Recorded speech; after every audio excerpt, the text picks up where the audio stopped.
आपन में हरिया के तेजी रे दिहाला, आपन में हरिया के तेजी रे दिहाला। उनिया बितावे खातिर रात राजा लगल देखावे अब कहतो राजा।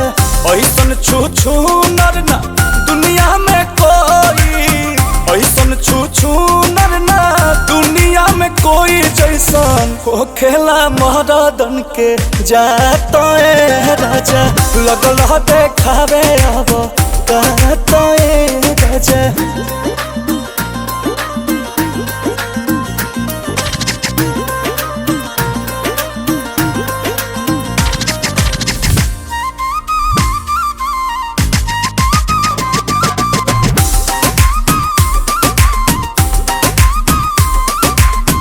ऐसन मरद नहीं केहू के मिले, जिंदगी में जहर बोदिल तिले तिले।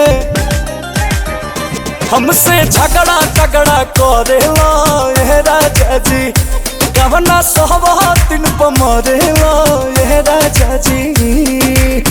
घरवा के छोड़ी अपन सुनर भोजनमा, घरवा के छोड़ी अपन सुनर भोजनमा जाके कहवा चाटेला जूठल पातो राजा। उन्हें बितावेला रात राजा।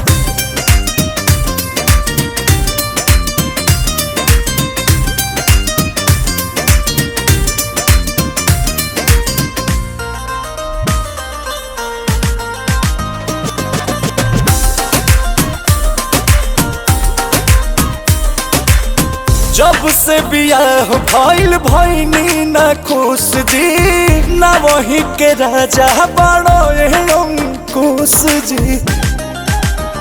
सरधा माटी में मिलैल हो राजा जी, हर सोनामा हसैल हो राजा जी। अगुआ नितेश हम भगिए जा रहिले, अगुआ प्रियांशु हम भगिए जा रहिले। घर ही में कही देले घात राजा, न वही के बानी तारा साथ राजा।